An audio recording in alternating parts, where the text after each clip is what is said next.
Top 20 PSCയുടെ ഒരു പുതിയ ക്ലാസ്സിലേക്ക് സ്വാഗതം. ഇന്ന് ഈ ക്ലാസ്സിൽ ചർച്ച ചെയ്യുന്നത് പ്രധാനപ്പെട്ട സ്ഥാപനങ്ങളും അവയുടെ ആസ്ഥാനങ്ങളുമാണ്. ഭാരതീയ റിസർവ് ബാങ്കിൻ്റെ ആസ്ഥാനം എവിടെയാണ്? മുംബൈ.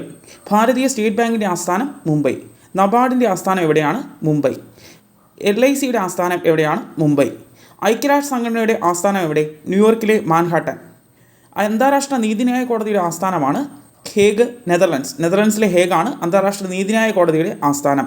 അന്താരാഷ്ട്ര ക്രിമിനൽ കോടതിയുടെ ആസ്ഥാനം ഹേഗ്, നെതർലൻഡ്. ലോകബാങ്കിൻ്റെ ആസ്ഥാനം വാഷിംഗ്ടൺ DC. അന്താരാഷ്ട്ര നാണയനിധിയുടെ അല്ലെങ്കിൽ IMFൻ്റെ ആസ്ഥാനം വാഷിംഗ്ടൺ DC. അന്താരാഷ്ട്ര തൊഴിൽ സംഘടനയുടെ അല്ലെങ്കിൽ ILOയുടെ ആസ്ഥാനം ജനീവ. ഭക്ഷ്യ കാർഷിക സംഘടനയുടെ അല്ലെങ്കിൽ FAOയുടെ ആസ്ഥാനം റോം. ലോക വ്യാപാര സംഘടനയുടെ ആസ്ഥാനം ജനീവ. ആഗോള തപാൽ യൂണിയൻ്റെ ആസ്ഥാനം ബേൺ. ആഗോള തപാൽ യൂണിയൻ്റെ ആസ്ഥാനം ബേൺ. ഐക്യരാഷ്ട്രസഭ ശിശുക്ഷേമ സഭയുടെ ആസ്ഥാനം യുനിസെഫിൻ്റെ ആസ്ഥാനം ന്യൂയോർക്ക്. ലോകാരോഗ്യ സംഘടനയുടെ ആസ്ഥാനം ജനീവ. യുനെസ്കോയുടെ ആസ്ഥാനം പാരീസ്. UNEPയുടെ ആസ്ഥാനമാണ് നെയ്റോബി. കെനിയയിലെ നെയ്റോബിയാണ് UNEPയുടെ ആസ്ഥാനം.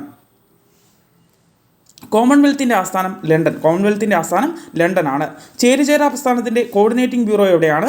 ന്യൂയോർക്ക്. ചേരിചേരാ പ്രസ്ഥാനത്തിൻ്റെ കോർഡിനേറ്റിംഗ് ബ്യൂറോ സ്ഥിതി ചെയ്യുന്നത് ന്യൂയോർക്കിലാണ്. സാർക്കിൻ്റെ സെക്രട്ടേറിയറ്റ് എവിടെയാണ്? കാഠ്മണ്ഡുവിലാണ്. റെഡ് ക്രോസിൻ്റെ ആസ്ഥാനം എവിടെയാണ്? ജനീവ. ഇന്റർപോളിൻ്റെ ആസ്ഥാനം ഫ്രാൻസിലെ ലിയോൺ. ഏഷ്യൻ വികസന ബാങ്ക് അല്ലെങ്കിൽ ADBയുടെ ആസ്ഥാനം മനില. വേൾഡ് വൈൽഡ് ലൈഫ് ഫണ്ടിൻ്റെ ആസ്ഥാനം ഗ്ലാൻഡ്. ആംനസ്റ്റി ഇൻ്റർനാഷണലിൻ്റെ ആസ്ഥാനം എവിടെയാണ്? ലണ്ടൻ. യൂറോപ്യൻ യൂണിയൻ്റെ ആസ്ഥാനം ബ്രസൽസ്.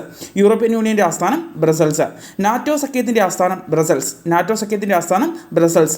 ആസിയാൻ സംഘടനയുടെ ആസ്ഥാനം ജക്കാർത്തയാണ്. ഒപ്പക്കിൻ്റെ ആസ്ഥാനം